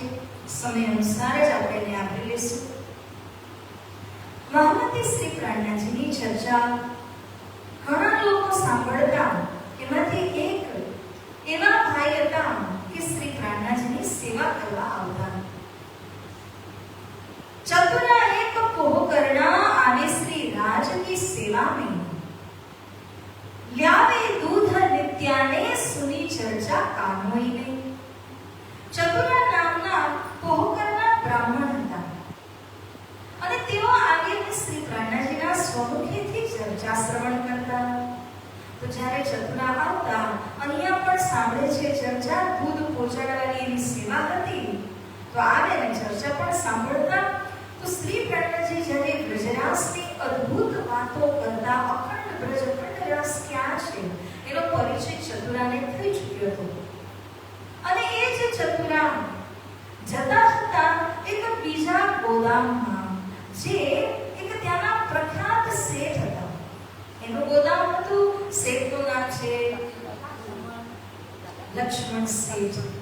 લક્ષ્મણ શેઠ પણ કઈ ઓછા નથી. ગીતા કહો, ભાગવત કે મહાભારત કહો તો મોડે હતું. એવા પ્રખર વિદ્વાન લક્ષ્મણ શેઠ. તો જે લક્ષ્મણ શેઠજી હતા એનું મોટું એવું ગોદામ છે. ગોદામની અંદર લોકો આવીને ચર્ચા સાંભળે છે. આ જે ચતુરા છે એ પણ ઘણી વખત ત્યાં જઈને ચર્ચા સાંભળતા. બ્રજરાસનું વર્ણન તો લક્ષ્મણ શેઠ પણ કરતા. તો બંને બાજુની ચર્ચા સાંભળી તો ચતુરા તો આમ પણ ચતુર જ છે, નામમાં ચતુરા છે. એને તરત જ પકડી લીધું. શ્રીજી સૂતે રહ્યા છે અને લક્ષ્મણ શેઠ સૂતે રહ્યા છે. બ્રજ અને રાસની જ વાત છે. આ કહે છે મૃત્યુ લોકમાં બ્રજરાસ અખંડ ચાલી રહી છે અને શ્રી પ્રાણનાથજી કહે છે કે મૃત્યુ લોકમાં નહીં, બેહદ ભૂમિકાની અંદર અખંડ બ્રજરાસ ચાલુ છે. એક દિવસ આ ચતુરા આવે છે લક્ષ્મણ શેઠના પાસે અને આવીને કહ્યું, कहाँ ब्रज अखंड क्यों करे, कहाँ रास अखंड, ये तो तुम कहते हो न्यारा जो ब्रह्मांड. लक्ष्मण सेठ जी, आज मैं एक प्रश्न पूछूं છું. आप पूछो. आपने चर्चाમાં કહ્યું કે બ્રજલીલા સતત ચાલુ છે ગોકુળમાં, રાસલીલા સતત ચાલુ છે વૃંદાવનમાં. તો તમે મને સમજાવો કે આપને લીલા દેખાતી કેમ નથી? જો સતત ચાલુ હોય અહીંયા ને અહીંયા જ તો આપણે લીલા દેખાતી તો જોઈએ ને. લક્ષ્મણ શેઠજી કહે છે કે જો ચતુરા, આ જે લીલા છે એ સતત ચાલે છે, પરંતુ એ લીલાના દર્શન કરવા માટે આપણને દિવ્ય દૃષ્ટિ હોય ને તો જ આપણે એ લીલાને દર્શન કરી શકાય. તો ચતુરાનો પ્રશ્ન, અચ્છા અગર દિવ્ય દૃષ્ટિ જોઈએ તો આપ પોતે જ કથામાં કહો છો કે જ્યાં સુધી બ્રજરાસ અખંડના દર્શન આપણને ન થાય ત્યાં સુધી આત્મા પાર પામશે નહીં. તો તમે કહો કે દિવ્ય દૃષ્ટિ મળી નથી તો અમે પાર કઈ રીતે પહોંચશું? ચલો અમારી વાત તો જવા દો, અમે તો સામાન્ય જીવ છીએ, તમે તો કથાકાર છો, બધું મુખાગ્ર છે તમને. અમે કેટલી વખત દિવ્ય દૃષ્ટિ પ્રાપ્ત કરી, કેટલી વાર તમે દર્શન પામ્યા. લાલદાસજી ચોંકી ગયા. આનો મગજ નથી. અને કહે છે, પાંચ તત્વ तीन गुण को जब भयो ब्रह्मांड को नाश, तब ब्रज और रास की ठोर कहाँ रही खास. આ તો બહુ ખાસ જગ્યા છે બ્રજરાસ. આ પૂરું બ્રહ્માંડ તો લઈને પ્રાપ્ત થવાનું છે. પાસે તો 3 ગુણો તો રાસ છે. જ્યારે બધું નાશ થઈ જશે તો અખંડ લીલા શું ભંગ નહીં થાય, ખંડિત નહીં થાય. એનું યથાસ્થાન ક્યાં છે તે તમે મને જણાવો. આ રીતે ચતુરા જ્યારે પ્રશ્ન કરે છે, તબ લાલદાસ ચોંક્યા, તે કહા સુની ये बात. અરે ચતુરા, હું ચોક્કસ કહી શકું છું કે આ તારા મગજની ઉપજ કતઈ નથી, તે ક્યાંકથી સાંભળ્યું છે એટલા માટે તે આ પ્રશ્ન કર્યો છે. પ્રશ્ન બિલકુલ જાયઝ છે કે બ્રહ્માંડ નાશ થશે તો બ્રજરાસ અખંડ કેવી રીતે રહેશે? એનો મતલબ કે આ બ્રહ્માંડની અંદર જે બ્રજરાસ છે એ બ્રજરાસ અખંડ બ્રજરાસ નથી. અખંડ બ્રજરાસ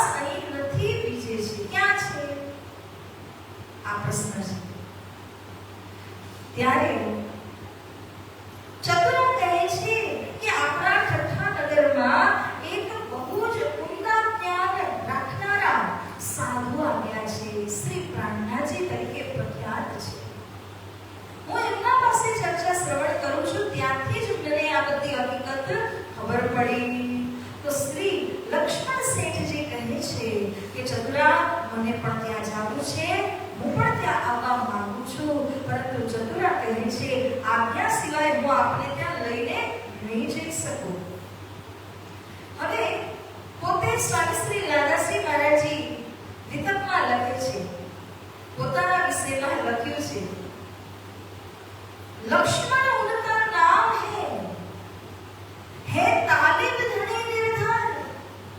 જ્યારે ચતુરા ગયા પ્રાણનાજીના પાસે અને ત્યાં જઈને કહે છે કે હે પ્રાણનાજી, એક અહીંયા શેઠ રહે છે, ખૂબ મોટો વ્યાપાર છે, દેશ વિદેશમાં એમના એટલા બધા જહાજ ફરે છે વ્યાપાર માટે, પરંતુ એટલા પ્રકાંડ વિદ્વાન છે, ધર્મના ખૂબ મોટા જ્ઞાતા છે, તાલિબ એટલે સંપન્ન છે, આર્થિક રીતે પણ આધ્યાત્મિક રીતે પણ બંને બાજુ સંપન્ન છે.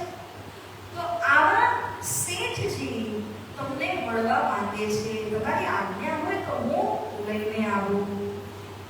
ચતુરે આય અરજ કરી, લાલ ચાહ કરે દીદાર, લક્ષ્મણ ઉનકા નામ હે તાલિબ ધણી નિર્ધાર. અરે એ તો ખૂબ સંપન્ન છે પ્રેરણાજી, તમે આજ્ઞા આપો તો લઈ આવો. હવે ત્યાં એવું થયું કે બીજા પણ સુંદર સાજી બેઠા હતા, જે ત્યાંના સ્થાનિક હતા, બધા ઓળખતા હતા કે લક્ષ્મણ શેઠ એટલે કોણ.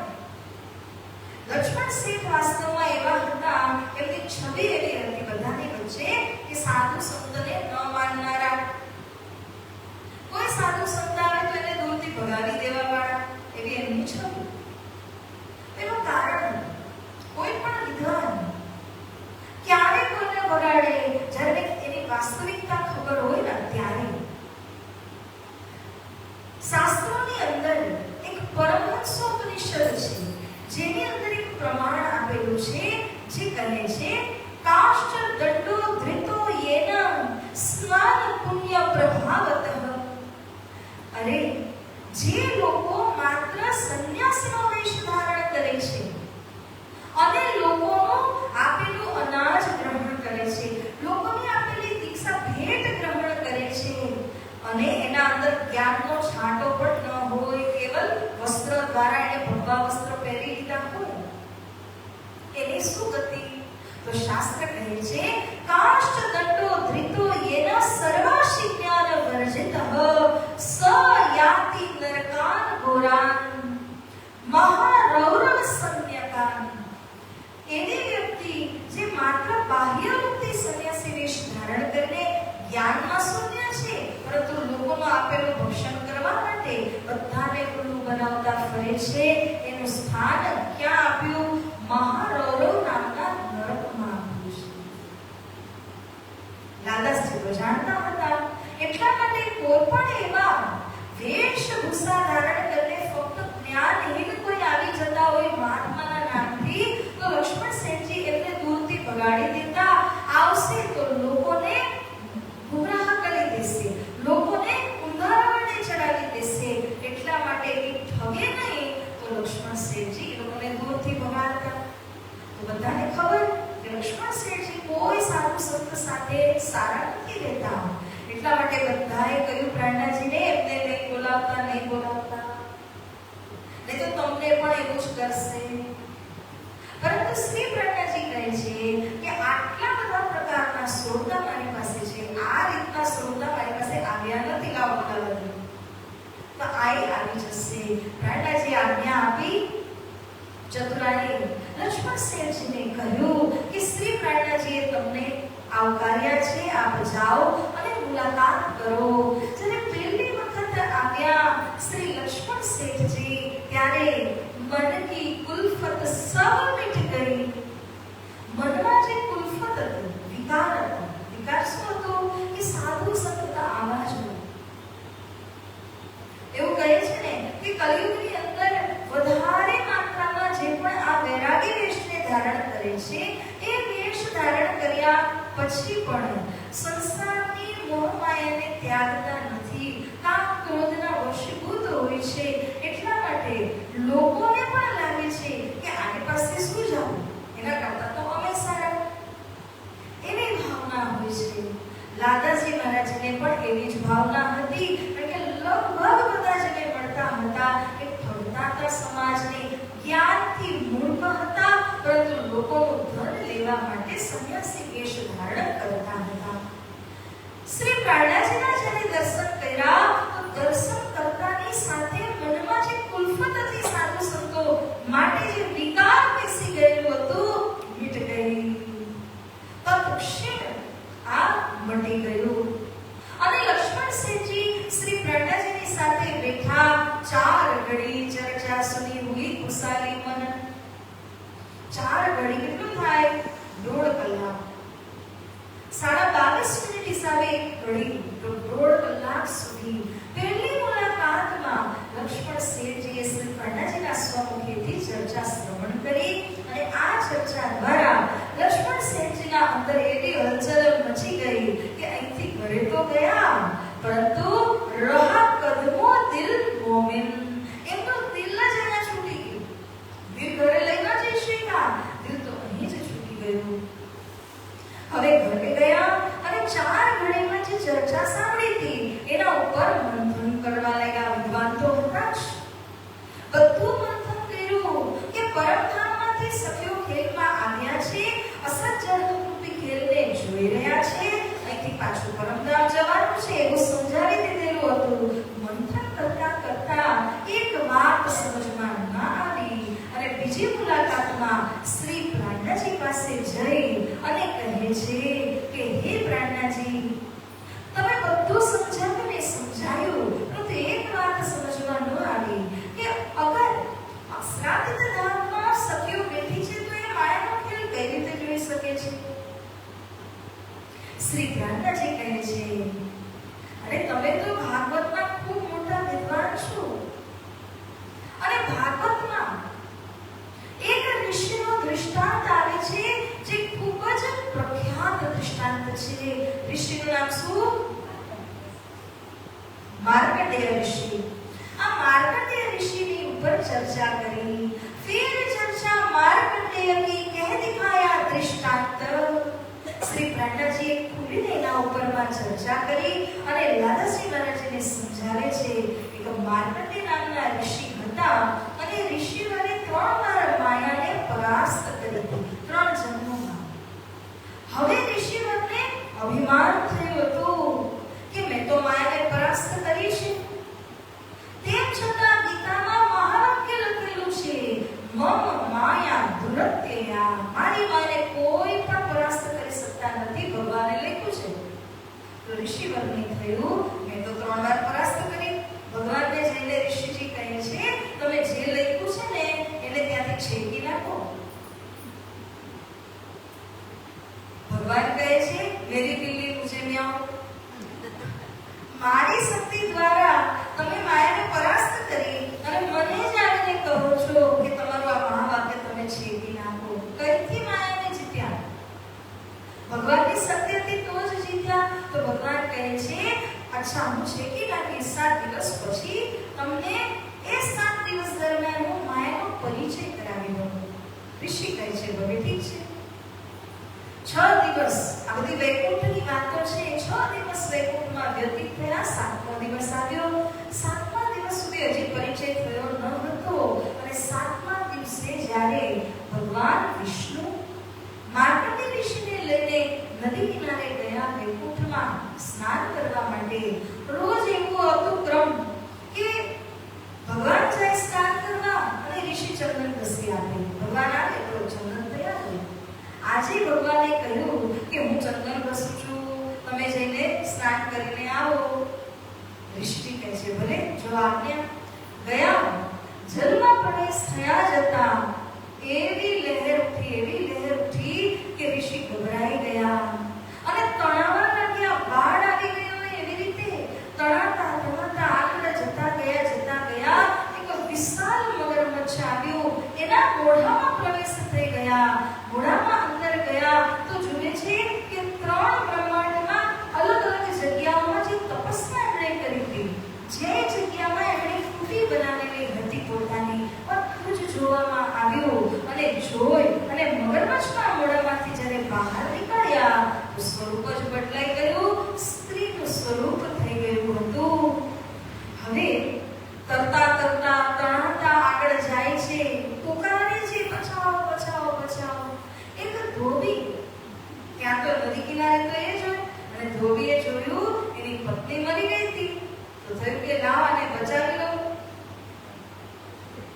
જ પાણીમાંથી બહાર કાઢી પણ કહ્યું હતું કે મારી સાથે મારા ઘરમાં તારે રહેવું પડશે, મારી સ્ત્રી બનીને તો બહાર કાઢો. બોલ. તો કહે છે અરે પેલા બચાવી તો લ્યો. બચાવીને બહાર કાઢી અને ધોબીની બનાવી એને સંસારનો વિસ્તાર કર્યો અને વિસ્તાર એટલો બધો થયો કે પૂછો નહીં. હવે આટલું બધું જ્યારે થયું, ભગવાન વૈકુંઠમાં શું કરી રહ્યા હતા?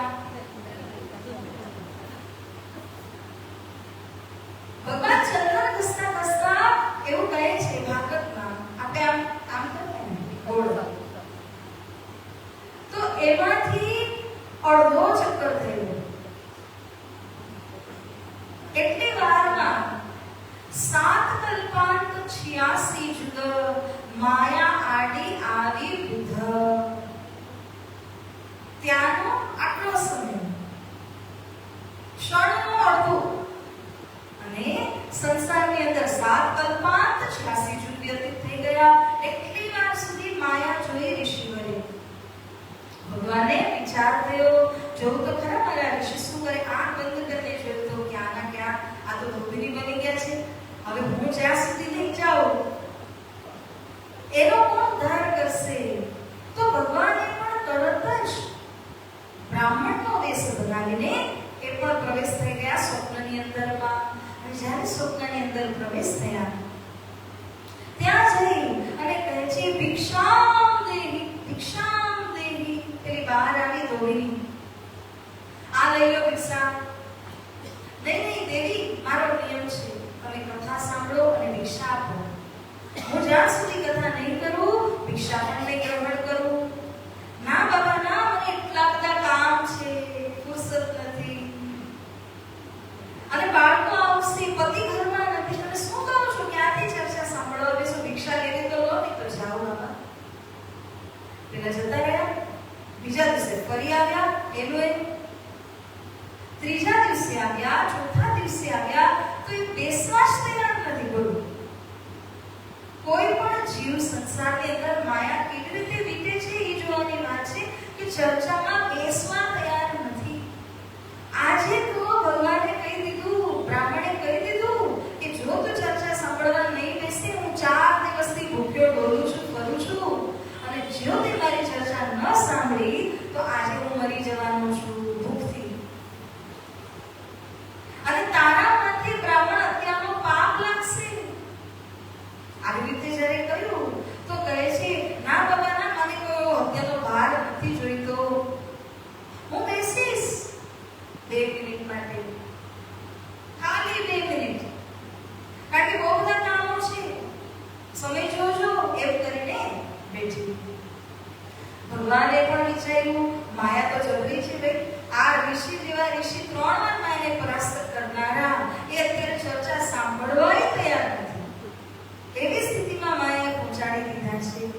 ત્યારે ભગવાને વિચાર્યું કે આ ચર્ચા સાંભળી નહીં શકે, તો એટલા માટે એક સ્વરૂપ લઈને ભગવાન એના અંદર પ્રવેશ થયા. કૃષ્ણ કનૈયા લાલ કી. અને બીજા સ્વરૂપથી ભગવાને બ્રાહ્મણના રૂપમાં ચર્ચા સંભળાવવાનું ચાલુ કર્યું. 2 મિનિટનો સમય છે એમના પાસે. આ સમયની અંદર ભગવાન કહે છે એક ઋષિ હતા, ખૂબ ભક્તિ તપસ્યા કરી, 3 વાર માયાને પરાસ્ત કરી. પછી આવ્યું અભિમાન કે મેં માયાને પરાસ્ત કરી છે. અને ત્યારબાદ ભગવાનને જઈને કહ્યું કે આ માયા દુરત્યા હટાવી દો તમારા ગીતામાંથી, મેં તો માયાને પરાસ્ત કરી છે. ભગવાને ચેલેન્જ આપ્યું. વૈકુંઠની અંદર 7મો દિવસ અને ઋષિવર પાણીમાં ગયા, પૂર આવ્યું. ત્યારબાદ તણાતા મગરના મુખમાંથી પાસ થયા, સ્ત્રી રૂપ બન્યા. સ્ત્રી રૂપ બન્યા, પુકારી રહ્યા હતા. એક ધોબીએ પકડીને પોતાના ઘરે ધોબીની બનાવી અને ગર્ભસ્થનો વિસ્તાર કર્યો. પછી ભગવાને જોયું તો ભગવાન એના પાસે બ્રાહ્મણનું સ્વરૂપ લઈને ગયા. પહેલા દિવસે ગયા, ના પાડી, ચર્ચા નહીં સાંભળું. બીજા દિવસે, ત્રીજા, ચોથા દિવસે ભગવાને કહ્યું તો નહીં સાંભળે તો હું આજે ભૂખથી મરી જઈશ. અને ત્યારે ભગવાને એને બેસાડી ચર્ચા સંભળાવી. અને જ્યારે એ ચર્ચા સાંભળે છે ત્યારે ભગવાને એક રૂપ લીધું, એના અંદર બેઠા અને એક રૂપથી ચર્ચા સંભળાવી રહ્યા છે ત્યારે એને એની બધી વાસ્તવિકતા યાદ આવવા લાગી. ત્યારે તરત જ એ બોલી ઉઠે છે, એ ઋષિ તો હું જ છું, કૃષ્ણ કનૈયાલાલ કી. અરે ભગવાન, એ ઋષિ બીજા કોઈ નહીં, આ તો તમે મને મારી જ વાર્તા સંભળાવી. તરત જાગી ગયા. એવી જ રીતે જેમ માર્કંડે વૈકુંઠની અંદર બેઠા બેઠા માયાજી બહાર નથી ગયા, વૈકુંઠમાં જ હતા, પરંતુ માયા એવું બ્રહ્મનું આવરણ નાખી દીધું કે એને લાગ્યું હું આવી રીતે સમુદ્રમાં ગયો, પૂર આવ્યું અને હું પછી સ્ત્રીમાં પરિણત થઈને હું સંસાર ભોગવવા લાગ્યો. આ બધું માયાએ એને એવી રીતના દેખાડ્યું. વાસ્તવમાં એ ઋષિ તો વૈકુંઠથી બહાર ગયા જ નથી. એવી રીતે હે લાલાજી મહારાજ, બ્રહ્મ સૃષ્ટિઓ પણ પરમધામથી એક પગ બહાર ગઈ નથી. ધણીના ચરણોમાં છે, ફરામોશીનો પડદો છે, પડદામાં ખેલ દેખાઈ રહ્યું છે અને સખીઓ વિચારે છે કે હું આ ખેલની અંદર આ છું, કે હું ખેલની અંદર આ છું. એમ વિચારીને સખીઓ માયા ભોગવી રહી છે. મારું ઘર, મારું પરિવાર, મારા સંતાન એમાંથી છૂટી નથી પડી શકતી. આ જ બ્રહ્મપ્રિયાઓની હાલત થઈ છે. તો આ રીતે જ્યારે સમજાવ્યું, फिर चर्चा मार्कंडेय की कहा दिखाया दृष्टांत, तब नजर खुली बाती नकी, देखी दृष्ट एकांत, बोली श्री प्राणनाथ प्यारे की. જ્યારે માર્કંડેય ઋષિનું ઉદાહરણ આપીને સમજાવ્યા તો અંદરની દૃષ્ટિ ખુલી ગઈ, અંતરપટ ખુલી ગયું. અને અંતરપટ તો હુકુમ સિવાય ખુલે જ નહીં. અંતરપટ જ્યારે ખુલ્યું ત્યારે દેખી દૃષ્ટ એકાંત પરમધામના દર્શન થયા. આયા જોસ વસ્તુ કા. લાદાશ્રી મહારાજને શું અનુભવ થયો કે મને આ જે અનોખી તારતમ્ય રૂપે વસ્તુ રાજીએ બક્ષિસ આપી છે, આ જ્ઞાન આપ્યું છે, એ જ્ઞાનમાંથી જોશની પ્રાપ્તિ અનુભૂતિ થવા લાગી. રહી ન કછું શુદ્ધ, સંસારની સુતી ન રહી. હું કોણ છું? મેં આટલા બધા ફોલોઅર્સ બનાવે, આટલા બધા શિષ્ય મંડળ છે, કોઈની સુધ ન રહી, કોઈ માયાની બુદ્ધિ ન રહી. લૌકિક દૃષ્ટિ ઉતર ગઈ, આઈ જાગૃત બુદ્ધ. પૂરી રીતે સંસાર ને માયાની બુદ્ધિ ઉતરી ગઈ અને પરમધામની અલૌકિક બુદ્ધિ શ્રી લક્ષ્મણ શેઠજીના અંદરમાં પ્રવેશ થઈ ગઈ. હદ બેહદ પરમધામ બધું જ નજરમાં આવી ગયું. કારણ કે પુણ્યાત્મા તો હતા જ. પેલું કહે છે ને કે તમારે જ્યારે લાઈટ ચાલુ કરવી હોય, બલ્બ ચાલુ કરવો હોય, વાયર તો છે, બંને છેડા છે, અને ટચ કરાવવાના હતા. પ્રાણજીએ શું કર્યું? આ બંને છેડા એમના અંદર હતા, એને જોડી દીધા, તરત લાઈટ થઈ ગઈ. જ્યાં સુધી આ બે છેડા આપણી અંદર અડતા નથી, બે છેડા હોય છે, અડે નહીં ને ત્યાં સુધી લાઈટ થાય નહીં. તો એવી રીતે લાલાજી મહારાજજી આ ધર્મની અંદર સામેલ થયા. શ્રી પ્રાણજીના એવા મક્કમ અનુયાયી બની ગયા. કલિયુગ ડરા દેખ કે મેરે ये दुश्मन मेरा कछु ना चले, ये मारत मेरा मन. મોટા બે જણાને શ્રી પ્રાણજી ઠઠ્ઠા નગરમાં પોતાના અનુયાયી જ્યારે બનાવ્યા તો પ્રાણજીના નામનો કેટલો ડંકો વાગ્યો હશે કે ત્યારે કલિયુગ રૂપી માયા ડરવા લાગી, કાંપવા લાગી. અરે આ કોણ આવ્યું છે? આ તો કલિયુગને એટલે કે જૂઠા મનને મારવા વાળા, સત્ય જ્ઞાન લઈને આવવા વાળા સ્વરૂપ છે. તો કલિયુગ જોઈને ડરવા લાગ્યો. ગુસાઈ કે બાલક રે હોય નિંદાતી નમી. જે પક્ષથી દાદાશ્રી મહારાજ હતા, વૈષ્ણવ હતા, એમાં જે એમના ગુરુજનો હોય એ પણ અહીંયા નિંદા કરવા લાગ્યા કે કેવા સંત આવ્યા છે, અમારા અગ્રગણ્ય શિષ્યને લઈ ગયા પોતાની તરફ. मास 10 यहाँ रहे, हुआ चलने का दिन, मौसम गई मस्कत की, फिर विदा हुए साथ सबन. 10 મહિના ઠઠ્ઠા નગરમાં રહ્યા. પહેલી વખત 10 થી 12 દિવસ, આ બીજી વખત 10 મહિના. હજી એક વાર આવશે. ઠઠ્ઠા નગરમાં 3 વાર પ્રાણજીના ચરણ પડ્યા છે. તો સુંદર સાંજી ઠઠ્ઠાથી મસ્કત જવા માટે, મસ્કત એટલે વિદેશ જવા માટે શ્રી પ્રાણાજીએ તૈયારી કરી. આ બંને આત્માઓ જાગૃત થયા અને હવે જ્યારે મોસમ અનુકૂળ છે, પવન અનુકૂળ છે જવા માટે, ત્યારે શ્રી પ્રાણાજી અહીંથી પ્રસ્થાન કરે છે. 10 મહિના સુધી આ ઠઠ્ઠા નગરની વિગતને આપણે સૌએ શ્રવણ કરી. તો ત્યારે સુંદર સાંજી આનાથી આગળ મસ્કત અને આવાસીની જે અતિ સુંદર લીલા છે, ચર્ચા છે, એને પણ આપણે આવતીકાલે રસસ્વાદન કરીશું. આપ સૌને એક ભાવભર્યો આમંત્રણ છે. તમે બધા તો રોજ આવો જ છો, પરંતુ ઘણા એવા હોય કે ક્યારે આવે ક્યારે ન આવે, આસ પડોશમાં રહેતા હોય, મને વધારે કોઈનો પરિચય નથી. એટલા માટે આ મંચ ઉપરથી આપ સૌને હું સાદર આમંત્રણ આપું છું. આવતીકાલે એક નાની એવી સેવા મારા તરફથી આપ સૌના માટે છે. તો આવી અને નાસ્તાની સેવા, હિંડોળાની સેવામાં આપ સૌ આવી અને આનંદ લેશો, એના માટે મારું અતિ પ્રેમથી, નમ્રતાથી આપ સૌને નિવેદન છે. જે ન આવ્યા હોય એમને પણ અવશ્ય તમે જણાવજો. આપના ઘરના સદસ્યો હોય એને પણ આપ બોલાવજો. આ રીતે મારું પ્રેમ ભરેલું આમંત્રણ. ને આવો આપણે જોવાઈને દોહરાવીએ.